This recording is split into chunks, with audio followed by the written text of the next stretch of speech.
जीवन रे आमे केते ठीक करिछे केते भूल करिछे आमे केते भलो बा केते खराब केवल दुई जन ही जानि थांदी बंधुगण। जणे आमर आत्मा एवं आउ जणे परमात्मा जहाँको आमे कौनसी कथा भी लुचई परिबानी। नमस्कार बंधुगण, मु सागर कलाकार सागर संगम यूट्यूब चैनल को आपण मानकु स्वागत जनाउछि। बंधुगण 2025 मसीहा तो चली जे कौनसी वर्ष हो पछे किछि मास आम जीवन रे महत्वपूर्ण होता है जो कि सबुठारु बड़ परिवर्तन होता है। ए सेई 3 मास एप्रिल मे एवं जून जो कि ग्रह मानकर महापरिवर्तन हो। सिंह राशि व्यक्तिविशेष मानक जीवन रे एई 2025 मसीहार एप्रिल मे जून किपरि रहिबो, कारण ए 3 मास मध्य बृहस्पतिंकर चलन राहु केतुंकर चलन मध्य हेबो एवं मार्च 29 तारिख रे शनिंकर चलन हेतु सिंह राशि पई अष्टम शनि हेउछि जहाँकि शनिंकर अढ़ेया कहुए। शनि मीन राशि रे 2.5 वर्ष अवस्थान करेंगे।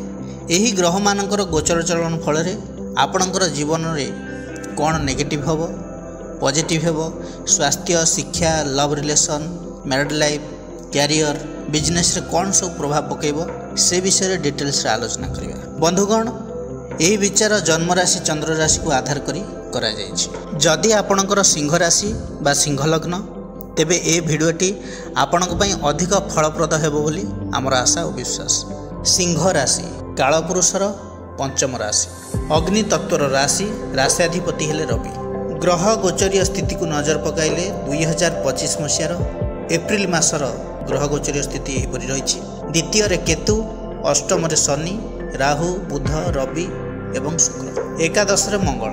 5टी ग्रह आपणकर अष्टम भाव अवस्थान करुछन्ते। यही 3 मासर फलाफल कौन रहिबो ध्यान सहित शुणु। राश्याधिपति रवि अष्टम भाव में अच्छा एप्रिल 14 पर नवम भाव को आसबे, सेठी रहिबे उच्चस्थ ही मे 14 पर्यंत।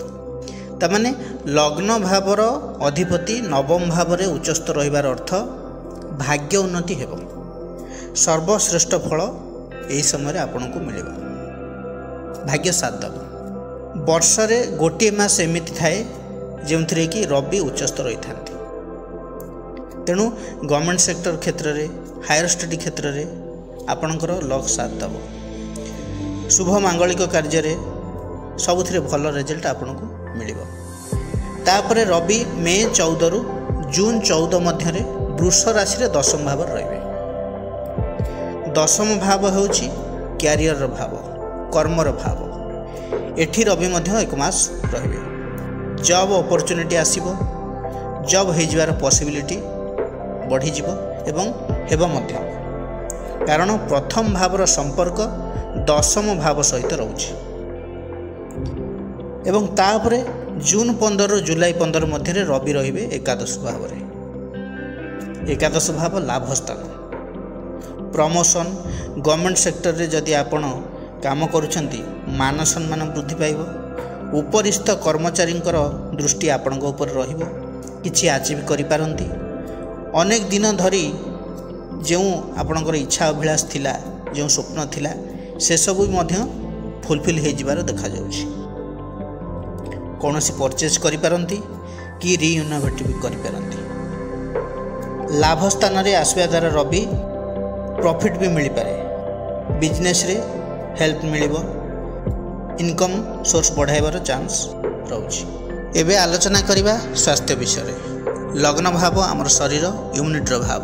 रवि लग्नाधिपति अष्टम अवस्थान करुछंती, तेणु एप्रिल 14 पर्यंत स्वास्थ्य उपर ध्यान देवे, कारण अष्टम भाव रे रवि सहित शनि, राहु, बुध एवं शुक्र मध्य रहउछंती। केउ जिनिस उपर ध्यान रखिबे? हाँ, शुक्र जून 1 पर्यंत अछंती अष्टम रे, बुध रहउछंती मे 7 पर्यंत। एप्रिल मासरे जेहेतु बुध दुर्बल स्थिति रहउछंती, तेबे allergy, infection, skin related problem किछि देखै पारे।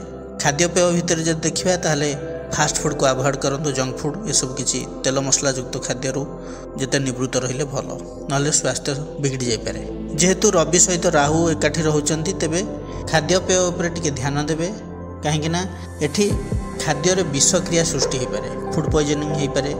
मेडिसिन जदि नउचंती तेबे मेडिसिन मध्य रिएक्शन करें। धरी नियंतु आपन को पेट संबंधित किसी रोग है, आप मेडिसिन गोटे खाईदे, किंतु जदि मेडिसिन आपन खाऊचंती तेबे डॉक्टर सहित कंसल्ट करि खांतु नचेत मेडिसिन रिएक्शन करिपारे जेहेतु राहु सहित शुक्र एवं रवि बुध नीच अवस्था रहउछन्ति एवं अष्टम भाव एक शुभ स्थान नुह ए होची त्रिक स्थान तेणु प्रोब्लेम रे पकाई पारंती एही ग्रह स्थिति किंतु तापर जदि देखिबा मे 14 रे रवि नवम भाव को आसबे बुध मध्य नवम भाव को आसबे स्वास्थ्य को नहीं बहुत भल स्थिति रही। एबे आलोचना करिबा आपणकर शिक्षा विषय रे विद्यार्थी मानक पई केमिति रहइबो एही 3 मास। शिक्षार भाव पंचम भाव अधिपति हेले बृहस्पति वृष राशि अछंती दशम रे मे 15 तारिख पर एकादश भाव को बृहस्पति आसबे एवं पंचम भाव को दृष्टि देवे।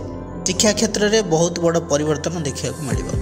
विद्यार्थी माने जो भाबुथिले मु किछि करि परिबि नाही मो द्वारा किछि हेबनी पाठ बहुत कष्ट जो हारासमेंट थिले नर्भसनेस थिला लागुथिला कि जहाँ करूची प्लानिंग करूची हायर स्टडी को नहीं मो पई से सब ठीक अछि ना भूल बहुत सारा कन्फ्यूजन मन रे थिला। मे 15 पर सबु समस्यार समाधान हो जिवो। आपनक भितर टाइम मैनेजमेंट भल रहिबो पाठ पढ़ा को नहीं कंसंट्रेशन पाठ पढ़ारे रहिबो कन्फ्यूजन दूर हबो सेल्फ कॉन्फिडेंस बढ़िबो कैचिंग पावर बढ़िबो इम्प्रूवमेंट हबो आपनकर मेमोरी पावर बढ़िबो अधिक समय हार्डवर्क मध्य करि परिबे एनर्जेटिक रहिबे पॉजिटिव माइंडसेट सहित कंपटीशन मध्य करिवे।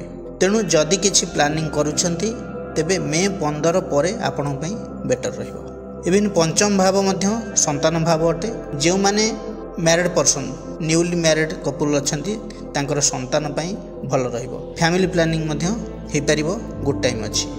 हाँ आउ गोटे कथा पंचम भाव को बृहस्पतिंकर दृष्टि रहउछि एवं शनिंकर भी दृष्टि रहउछि। बृहस्पतिंकर दृष्टि ब्लेसिंग रहिबो शनि टाइम मैनेजमेंट करिवे तेणु पुत्र संतान लाभर जोग रहउछि। अनेक दिन धरी जो माने संतान आशाई थिले सेमानक पई वरदान सदृश हबो एई बृहस्पति चलन। सही परि लव रिलेशन विषय जे देखिबे लव तो समस्त करूछंती किंतु यंग जनरेशन मानकर जो क्वेश्चन रही तांको पई जे देखिबे लव लाइफ केमिति कटिबो। पंचम भाव मध्य लव रिलेशन भाव प्रेमर भाव बृहस्पति दशम भाव रे अछि वृष राशि रे। गोटे कथा कहिबी आपनकु लेखिक रखंतु जो सामना वाला आपन को इग्नोर करुछि कॉल की एसएमएस करिवार ना भी नौनी। आ गोटे कथा मु ऐड करुछि जो व्यक्ति आपन को समय देबा को उचित भाबु नथिला कोन आपन को लागुछि जीवन रे से केबे आपन को साथी रहइबो टिके भाबंतु से कदाबे आपन को सहित रहइबनी। तेणु निजर वैल्यू बढ़ांतु क्वालिटी बढ़ांतु जी आपन को समय दउनी ताको छाड़ंतु टिट फॉर टैट हेबाको पड़िबो। ता माने नुहे कि खराब बिहेवियर करिला माने मु खराब बिहेवियर करिवि सेमिति नाही जानिलो इग्नोर करिवो अवॉइड करिवो से बुझी पारिबनी जे बिहेवियर रिएक्शन कोन। जने मुह खराब करुथुआ लोक सहित झगड़ा करी निजर वैल्यू को कमाइबा उचित नुहे। से तार औकात देखैछि तार लास्ट आपण ता जाल रे फसिबार नाही। तेणु निजर वैल्यू बढ़ाइले लोक आपण को पछरे पड़े मिसवा पई बाहाना खोजिबे। जदि देखिबा लव रिलेशन स्टार्टिंग रु एप्रिल मासरे सेते भल रहउनी किंतु मे 15 पर सामना वाला निजे आपण को पाखक आसीबो काहेकि ना जेतेबेले बृहस्पति चलन हो जिवो एकादश भाव को बृहस्पति आसीबे तेबे लव रिलेशन जो प्रोब्लेमटा चली एतर पैचअप होबार देखौछि पॉसिबिलिटी अधिका। जो मानकर लव रिलेशन थिला तांकर बॉन्डिंग हो पारु नथिला मिसअंडरस्टैंडिंग होउथिला संदेह करुथिले आर्गुमेंट थिला से सबुरे पूर्णच्छेद पड़ जिवो बृहस्पति चलन पर ताकर सब बेले चली जे मु ठीक से भूल से कहूला मु ठीक तमें भूल यही सब जिनसटा जो चलता से पूर्णच्छेद पड़ जिवो। जो माने चाहूले लव को नहीं किसी प्लानिंग करुथिले मु एमिति करिवि सेमिति करिवि किंतु सामना वालार माइंड सहित खाप खाऊ नथिला से सब क्लियर हो जिवो। जो बुझामणार अभाव परस्पर ठारू लिमिटेड टाइम पे डिटाच करके रखिथिला सेथिरे भल बॉन्डिंग देखा जिवो लव रिलेशन आगु को बढ़िबार पॉसिबिलिटी भल रही। हाँ आउ गोटे कथा आपण को मन मध्य जो किंतु अच्छी किछि नेगेटिविटी चली संदेह सृष्टि होउछि इगो रही एप्रिल 20 पर्यंत ध्यान देवे नहले तार प्रभाव लव रिलेशन उपरे पड़िबार चांस बहुत अच्छी से समय माइंड अधिक डाइवर्ट रहिबो। एबे आलोचना करिबा वैवाहिक जीवन विषय मेन टॉपिक मैरिड लाइफ आपणकर किपरि कटिबो। सप्तम भाव कुंभ राशि सप्तम भावर अधिपति हेले शनि शनि अष्टम भाव को मार्च मास 29 तारिख रे चलन हो सारी शनिकर ଅଢ଼େୟା ଷ୍ଟାର୍ଟ ହୋଇସାରିଛି, ମାନେ ସିଂହ ରାଶିର ଅଷ୍ଟମ ଶନି। ହଁ, ମ୍ୟାରିଡ୍ ଲାଇଫ୍ ଉପରେ ଧ୍ୟାନ ରଖିବାକୁ ତ ପଡ଼ିବ, ତା ସହିତ ଲାଇଫ୍ ପାର୍ଟନରଙ୍କର ହେଲ୍ଥକୁ ବି ଜଗିବାର ଅଛି। କାହିଁକି କହୁଛି ନା, ସପ୍ତମାଧିପତି ଶନି ରହିଛନ୍ତି ଅଷ୍ଟମରେ। ଅଷ୍ଟମ ଭାବରେ ଶନି ଏଠି ନିଶ୍ଚିତ ବୈବାହିକ ଜୀବନ ଉପରେ ପ୍ରଭାବ ପକାଇବେ, ଖଟା ମିଠା ନିଶ୍ଚିତ ତ କିଛି କରିବେ। ଆଉ ହଁ, ଲାଇଫ୍ ପାର୍ଟନରଙ୍କ ହେଲ୍ଥ ଇସ୍ୟୁ ଦେଖାଇବାର ବହୁତ ଚାନ୍ସ ଅଛି। ଜଏଣ୍ଟ ପେନ୍ ରହୁଛି, ବିପି ଅପ୍ ଡାଉନ୍ ହୋଇପାରେ, ମେଣ୍ଟାଲ ଷ୍ଟ୍ରେସ୍, ଇଞ୍ଜୁରି, ଅନିଦ୍ରାପଣ, ବଡ଼ିରେ ଅକ୍ସିଜେନ୍ ଲେଭେଲ୍ କମିଯାଇପାରେ, ବ୍ୟାକ୍ ପେନ୍ ହେବା, ନର୍ଭସ୍ ସିଷ୍ଟମ୍ ୱିକନେସ୍ ରହିବା, ଥଣ୍ଡା ଛାଡ଼ି ନପାରେ, ଭାଇରାଲ୍ ଫିଭର ହୋଇପାରେ, କିଛି ନା କିଛି ହେଲ୍ଥ ଇସ୍ୟୁ ନିଶ୍ଚିତ ଭାବରେ ରହିବ। ଡେଣ୍ଟାଲ୍ ଇସ୍ୟୁ ଦେଖିପାରେ, କାନ ସମ୍ବନ୍ଧିତ ଯନ୍ତ୍ରଣା ମଧ୍ୟ ହୋଇପାରେ। ଏଥିପାଇଁ କିଛି ଉପାୟ ମଧ୍ୟ ରହିଛି, ଫଲୋ କରିବେ। ଏବେ ଆଲୋଚନା କରିବା ଭାଗ୍ୟ ଓ କର୍ମ ବିଷୟରେ।